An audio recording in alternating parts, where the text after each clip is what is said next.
Well, what's up, everybody? I'm so glad you're here. I'm fired up to begin our new recalculating series. And first, help me out. Let's give a great big welcome like you've never done it before for everyone joining us in Irvine and Vegas and Redlands, Bellflower, Park Rapids, Anaheim, online. Love you guys. This is a huge weekend for all our next gen ministries because it's move up weekend as kiddos move to the next grade in their class. Like some are even moving like from kids side to junior high to high school to young adults. And I thought this ought to be a good time just to express our gratitude to all the change makers who volunteer, who partner with families and parents to build into the next generation around here. We're really grateful for you. Hey, let me show you something I think we're all familiar with, and that is rumble strips. So, sometimes they put these at a stop sign you're coming to kind of get your attention to slow down. Sometimes they're at the edge of a lane or the dividing two lanes of a highway, maybe a two-lane road. And, I kind of hate them, but I also kind of love them at the same time. I hate them because you're going along and like they scare me. I feel like I'm scolded, they alert me. But the truth is, they've also saved my bacon on more than one occasion. Anybody else? And they help me get back on track. Maybe you get drowsy, maybe you drift a little bit. You don't even realize it, that like you're drifting out of your lane and all of a sudden, oh, hey, I'm awake. And what do? You swerve back into your lane and you get back on course. Honestly, I think this recalculating series may feel a little bit like a in your life. Just as rumble strips get our attention and help us recalculate like our vehicle, I'm hoping and praying that God's word can help us recalculate our relationship with something quite personal in all of our lives, and that's our money. But you can kind of hate it. Or you could really be grateful. Because we all have a tendency, the truth is, to drift off course, and we drift away from God's wisdom on this subject, onto the shoulder of self-centeredness, self-sufficiency. I remember one day back when I was in my late 20s, I was meeting a friend for lunch. And I was a pastor in Vegas at the time, and he pulled up in his brand new, sleek, glistening, two-door Mercedes coupe convertible. Remember, we're both in our 20s, okay? I pull up in my stunning Dodge. I don't even know if they make Dodges anymore. Well, I stared at his new Mercedes. I looked at my beat-up Dodge. And I'm telling you, if I wasn't such a spiritual giant, I would have coveted his car. I'm happy to tell you I didn't covet. I dinged his door a couple times. I didn't covet. But the desire to acquire gone haywire. It beats deeply in all of us, including me. And today, the place I want us to begin in this series is by addressing not what's in my wallet, but what's in my soul. I've titled today's message, Recalculating My Soul. Now, something I want to acknowledge at the front end of this series, I know, anytime a church or a pastor talks about money, that more than a few of you are going to be cynical and doubting of motives. And honestly, if I was in your shoes, I'd probably feel exactly the same way. A lot of churches, pastors have not exactly done anything to build your trust or their credibility. I read a while back about a pastor trying to raise $65 million to buy him a new Gulfstream private jet. And I just thought, seriously? So I totally get why you would be cynical. I'm not trying to raise money for a new jet, okay? The old one gets me around just fine. Kidding. There's no jet in the hangar at Eastside, okay? We've all heard people say, well, all the church is interested in is my money. And I just wonder if we could have an honest conversation about that for a moment and ask, is that really true? Because if we're honest, the truth is a large portion of people who come to Eastside give little or nothing. And we don't send a collection agency to your house. You don't get a monthly invoice for weekend services, for next-gen ministries for your kids. We open the doors free of charge to our ministries every week to everyone. And I just say, go try that today at a restaurant or a store. Go in, enjoy the food, take some clothes, some shoes, walk out, and see what they say. You see, businesses are about the money. The church is about ministry. Businesses are about consumer. The church is for worshipers. And if you want to get really honest about the whole money thing, the church exists in great part to give ourselves away. In fact, over the past couple of years, Eastsiders have given away, many of you know this, to compassion and kingdom causes in our communities and in some of the neediest corners of the world. Over $11.4 million given away. And you see, here's the deal. We got to talk about this because money is killing relationships. It's killing families. It's killing marriages. And if I didn't teach what Jesus has to say about this subject and your relationship with it or how to fix it, I wouldn't be a very loving or caring pastor. Genuinely, I don't want something from you. I believe God wants something for you in this series. And you may be thinking, well, I'm just going to conveniently find something else to do for the next few weeks because the is just too painful. And so I just want to compliment in advance those of you who are courageous enough, humble enough to not avoid the rumble strip. And if you're new or you're a guest during this series, here's what I would just say, evaluate us. And as we talk about some sensitive things, ask yourself, if people's lives would be better if they moved in this direction or not. Now today I want to unpack, it's a provocative story that Jesus tells in Luke chapter 12. It's about a business guy. He's kind of a leader, a visionary, an entrepreneur who fell for the myth, the absolute fallacy that our stuff will bring us a sense of self-worth and security and satisfaction deep in our soul. And here's the setting. Luke 12 indicates there's this crowd of thousands of people that have gathered around to hear Jesus teach. And he's teaching on a variety of subjects when there's an interruption from a guy in the crowd who says to Jesus, verse 13, "Teacher, tell my brother to divide the inheritance with me." Jesus, he's not giving me my fair share of dad's money, so I want you to step in and do something about it. Now, here's something I bet you've never seen before, a family squabble over money. Aren't you glad you've never had those in your family or your marriage? There's a conflict over the proper division of an estate. Now, you know the old saying, where there's a will, there's a relative, is what? And this guy feels an injustice has been done, and he's already decided he deserves it, and he wants Jesus to make a decision in his favor. Verse 14, Jesus replied, "Man, who appointed me a judge or an arbiter between you, or an arbitrator?" And then in the next verse, Jesus issues this strong warning to thousands that are gathered there that day, and it's really at the heart of the parable that he's about to tell. Verse 15, he says, "Watch out.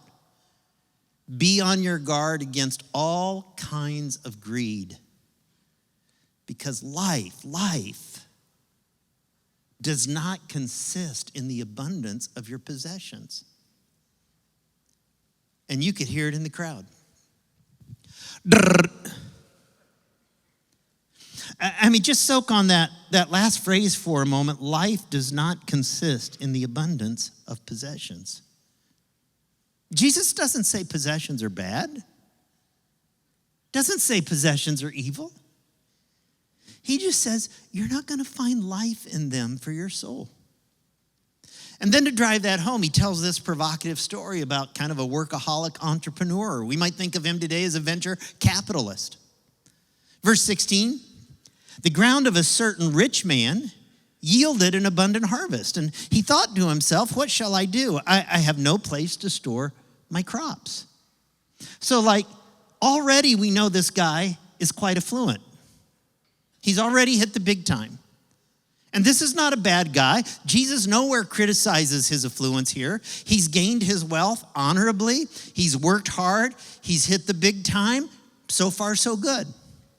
I think if Jesus were telling the story today, in our setting, he might say, this highly successful hoodie-wearing entrepreneur pulls into his 6-car garage late one Friday afternoon in his freshly detailed Range Rover.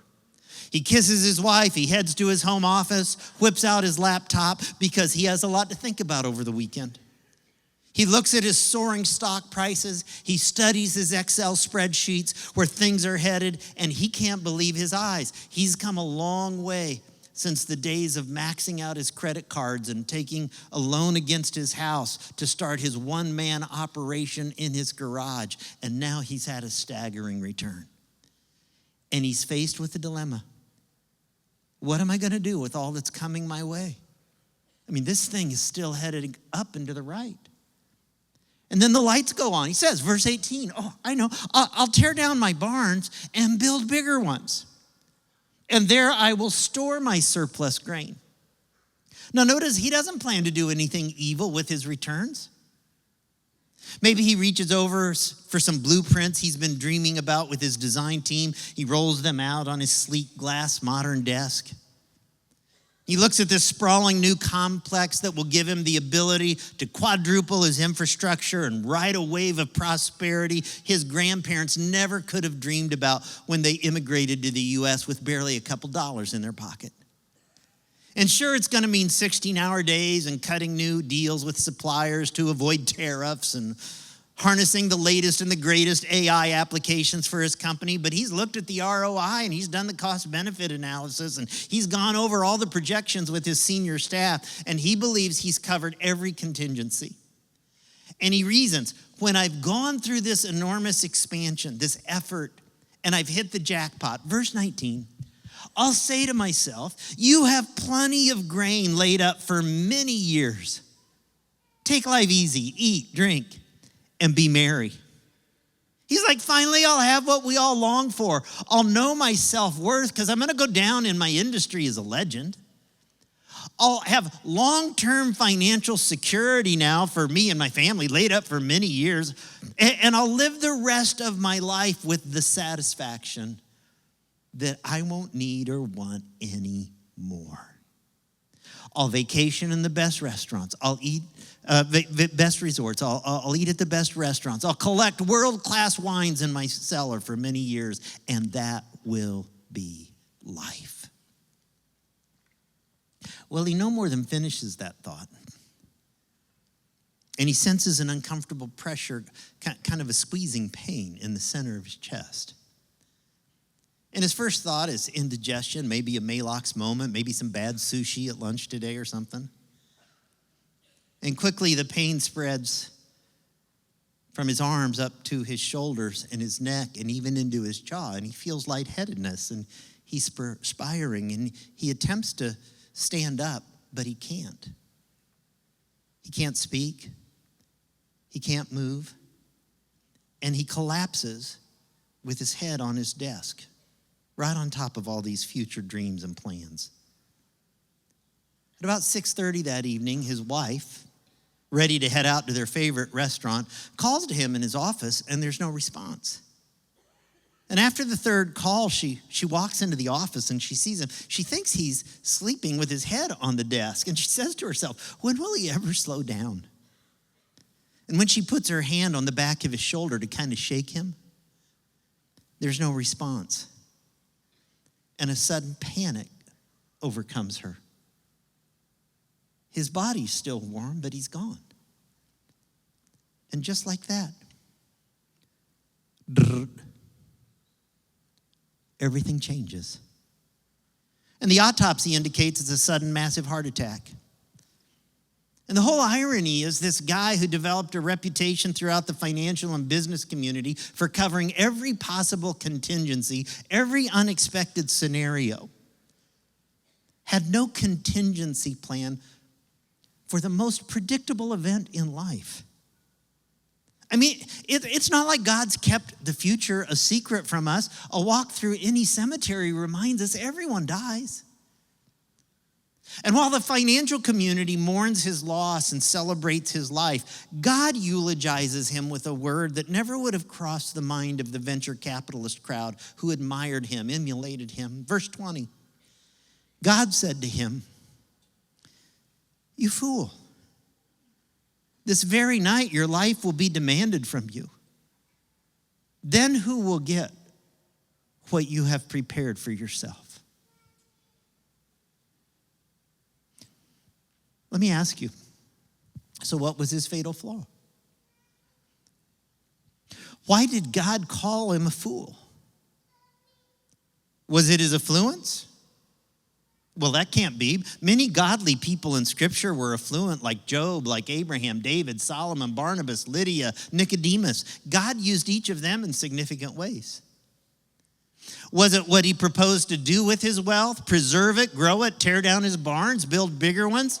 No, that makes sense. If you get a big return, it's good management, it's good stewardship to grow it. Jesus, some of you remember, also told a parable of the talents, and he celebrated those who took their talents and multiplied them and grew them. He criticized the one who buried the talent and put it in the ground and did nothing. So what was his fatal flaw?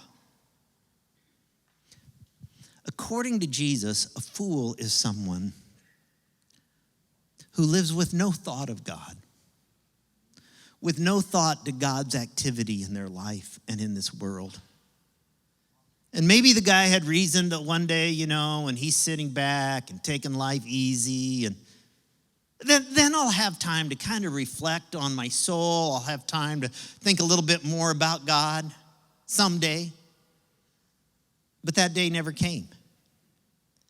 He was just so busy making a living that he missed out on making a life. And Jesus concludes this teaching by saying, well, this is how it will be with those who store up things for themselves, but are not rich toward God. Again, Jesus isn't criticizing his affluence, but his arrogance. It wasn't wrong to plan for the future. Listen to me. It's that his plans didn't include God. And he fell for the myth that has plagued human beings throughout history, that life consists in the abundance of your possessions. Through his stuff, through his money, through his bling. This guy was trying to meet three needs we all have deep down in our soul. The need for self-worth, for security, and for satisfaction. Like, isn't there in all of us a desire to prove, to enhance, to validate our self-worth with our stuff, with our money, with our possessions? Because we tend to equate self-worth with net worth. Like, it starts when we're kids, right? I'm the youngest of 6 kids, 3 boys, 3 girls in my family. So all my life, as the baby, I got hand-me-downs. Hand-me-down toys, hand-me-down clothes, hand-me-down everything. When I was about 8 years old, I got a hand-me-down bicycle from my brother Mike, and I loved it. It was a Schwinn Stingray. In my day, that was the bike. Mike repainted it, put a brand new banana seat on it, big sissy bar on the back of it. I rode it all over the neighborhood. I thought I was cool. It was cool. I was a somebody until Ron Bush, who lived around the corner, drove up in our driveway one day riding his brand new Schwinn lemon peeler. Oh, it was a 5-speed, had hand brakes. It had this small, really cool front tire with these spoked wheels and a shock absorber in the front end. And right then and there, my self-worth vanished. Because I thought to be a somebody, I had to have what Ron Stinkin' Bush had. All our lives, advertising, social media keeps telling us if we want to be somebodies, we have to live in a certain house, drive cars with certain insignias, dine at certain night spots, join the right clubs, vacation in the right places. I've got to keep up to prove that I matter. And so a successful entrepreneur says, this is what I'll do.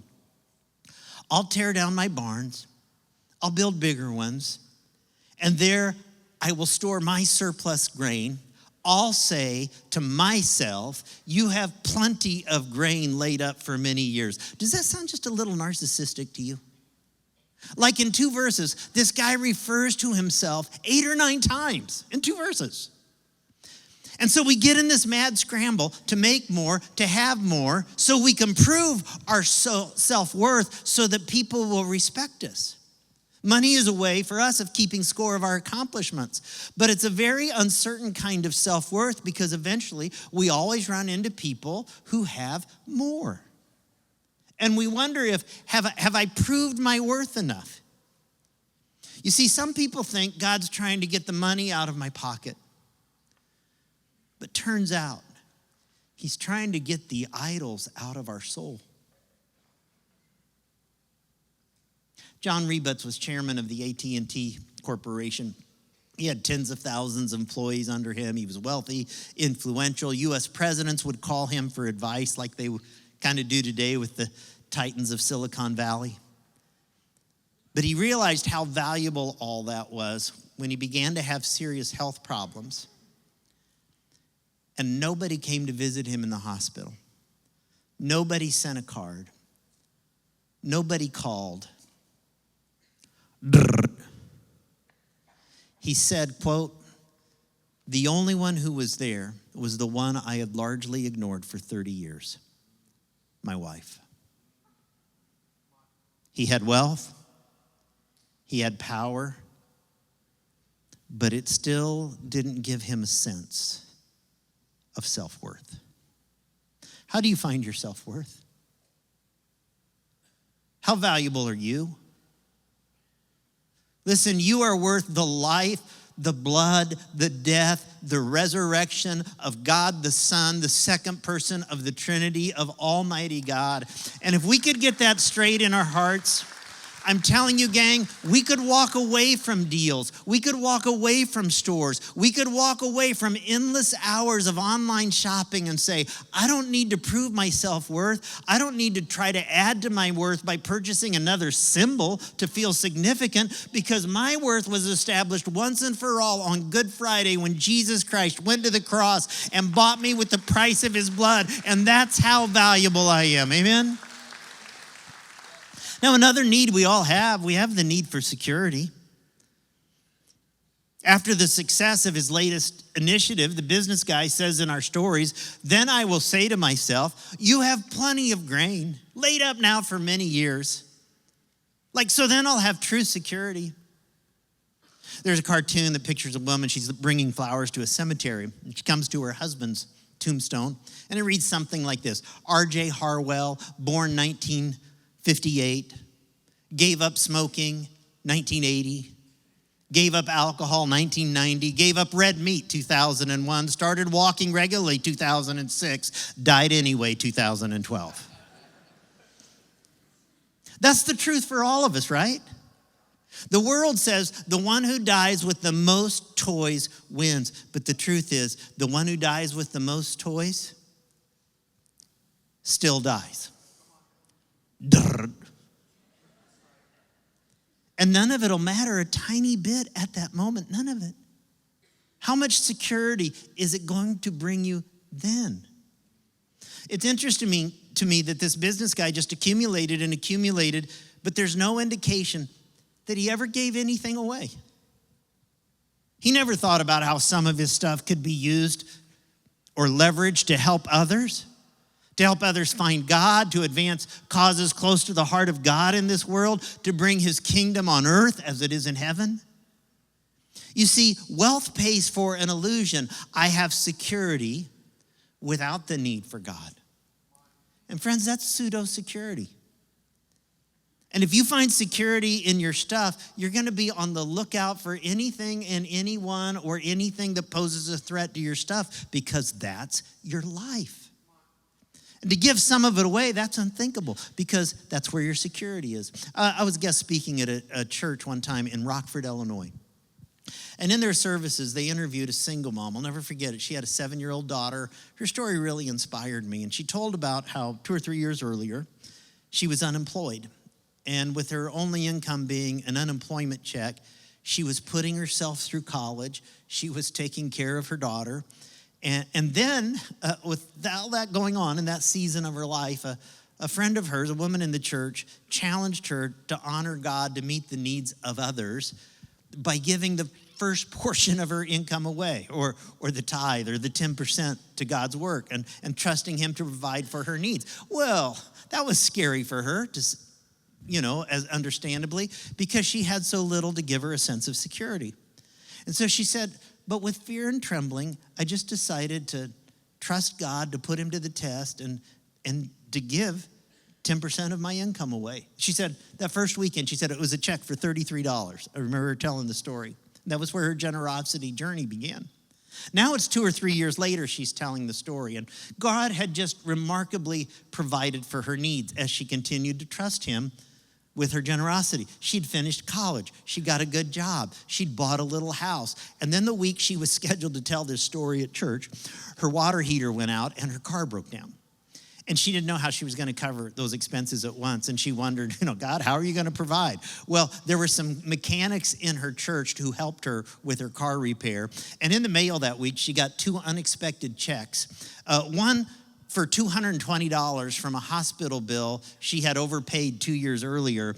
And she got a $50 rebate check for something. So a total of $270. You know what her water heater cost? $269. Do-do-do-do-do-do-do. And she said to the pastor as he was interviewing, he said, you just have to tell people, it really works. You can trust God. And when I heard her story and I watched her trust in God, it made me think of something else that Jesus says in this chapter in Luke 12. Right after he told this parable, Jesus says this, verse 24. He says, consider the ravens. They do not sow or reap. They have no storehouse or barn, and yet God feeds them. And how much more valuable you are than the birds. Jesus says, consider the birds. And the people are like, we don't have time to go bird watching, Jesus. We got mortgage payments. We got college tuition, utility bills to pay. Jesus says, never mind that stuff for a second. Just look up in the sky there at that bird doing barrel rolls over there, whistling, chirping. And notice, Jesus says, there's no wrinkles on that bird's face. There's no signs of high blood pressure, no migraine headaches. There's no therapist sitting next to them. This little bird has no Swiss bank account, no $1 million life insurance policy, no barn filled to the brim with bird seed. In fact, this little bird is always just one worm away from starvation. But you never see like a bird at midnight, all insecure, pacing out on the limb, wondering, oh man, where is my next cockroach gonna come from tomorrow? I wonder if there's gonna be enough worms. They just go to sleep. And God says, hey, if I provide for the birds and you're so much more valuable to God than birds, can't you put your security in me? I'll take care of you. Then Jesus says, if you want to put your money like in a really secure place, here's how you do it. Verse 33 he says, sell your possessions, give to the poor, provide purses for yourselves that will not wear out. That's an interesting concept. A treasure in heaven that will never fail, where no thief comes near and no moth destroys. Now that word moth is an interesting word in the Greek. It's the word louvatos, and we get the word Louis Vuitton from it. Not really, I just made that up, okay? Jesus was saying, hey, don't try to find security in your stuff because your stuff is vulnerable. Thieves can steal it. Moths can eat some of your stuff up. It's all gonna be dust one day. That house we think we have to have is gonna be dust someday. That business we're gonna spend a lifetime building, it's gonna be dust someday. That portfolio we sweat over and agonize over and lose sleep over is gonna be dust one day. And so Jesus says, when you give to causes that are close to the heart of God, when you advance his work in this world, you're providing something in heaven that will never wear out. That's security. The guy in this parable did a great job building his earthly portfolio, but he neglected to ever ask God, what kind of heavenly portfolio would you want me to build? How could some of my stuff be used to meet physical and spiritual and emotional needs of the only thing that's gonna last forever? You know what it is? People, which is the real treasure of heaven. Just like him, we're all desperate to establish self-worth. We're all searching for security, and we're all seeking ultimately for satisfaction. I think it was a year or so ago, the Rolling Stones celebrated their 60th anniversary, big concert, global tour. Mick and Keith came out wearing hearing aids and pushing their walkers. The Rolling Stones, I think, could be described as giving us the theme song for the past 6 decades of world history. I can't get no what. And 6 decades later, that's still the complaint of the average American. Some of you are going to go out to eat after church today, and you're going to say to the person with you, "What are you hungry for?" And they're going to go, "I don't know. What are you hungry for?" "I don't know. What are you hungry for?" "I don't know." And it's like a little game. You're hungry, but you don't know what for.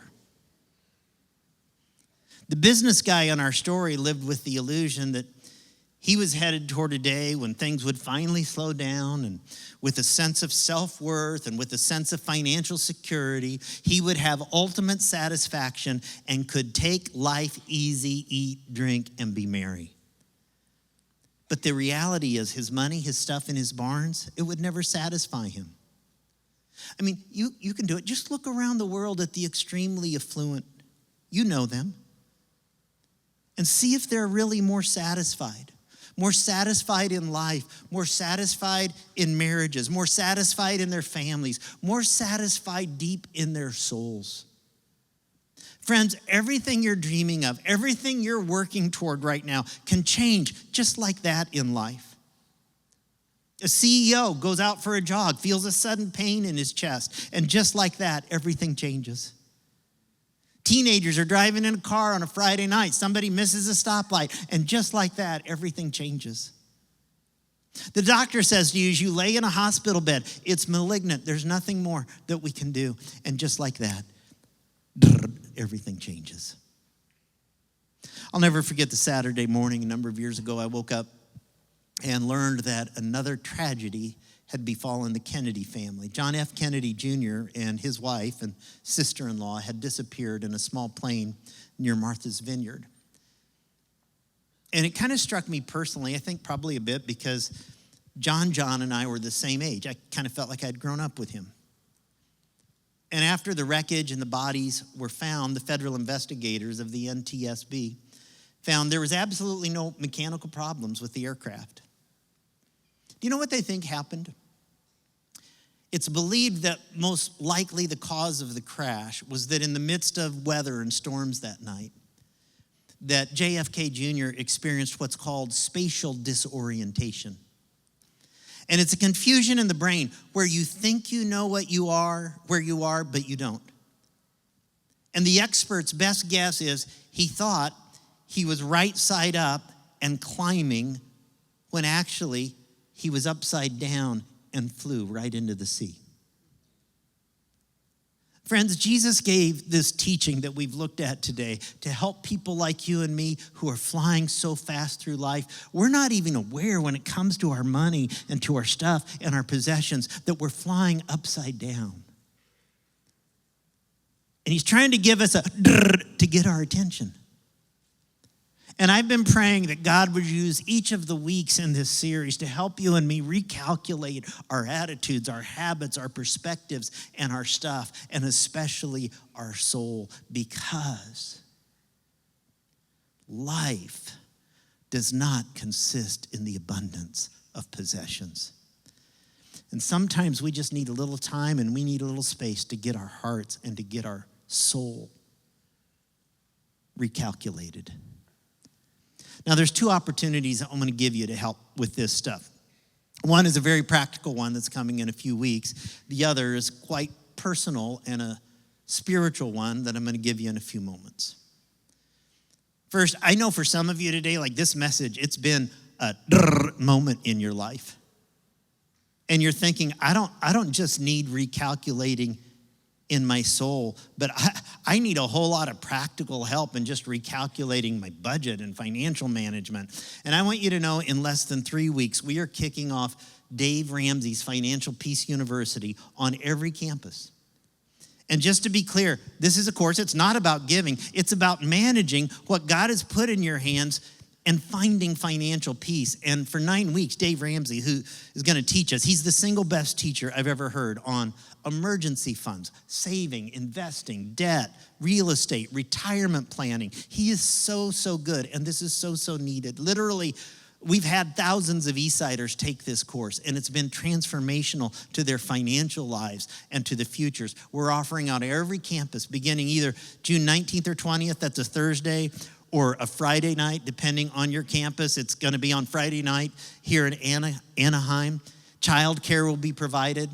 Normally this course is $129, but we've underwritten a portion of it so you can just register right there and or on the app for $49, which includes all the amazing resources and materials and apps and those kinds of things. Now, the second opportunity I want to tell you about is quite personal and spiritual. And it's the Lord's Supper. And honestly, in my own life, there's nothing that helps me recalculate my soul like the communion table. The Lord's table is like a rumble strip in my life. Because the Bible teaches before we eat the bread and we drink the cup, we're to examine ourselves. And so let me ask you, as you prepare for a time of communion, are you trying to find your self-worth, your security, your satisfaction through your possessions, your money, your stuff? How about today at the communion table, we just recalculate our souls, that sometimes we get upside down on these matters, and what if we used these moments to get things right side up? Jesus said he's the bread, and that whoever eats the bread that he offers will never be hungry again.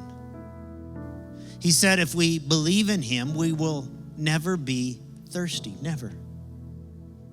He's what we all long for.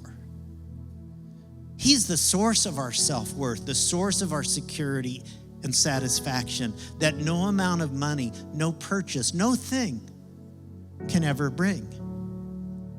Because life cannot be found in the abundance of our possessions. It's only found in the life, the blood, the hope, the grace of Jesus Christ. Amen. Let's bow our heads together. Let's do some business with God, why don't we? Let's examine ourselves, and when you've had some time to examine, maybe to get things that have been upside down, right side up, eat the bread and drink the cup when you're ready.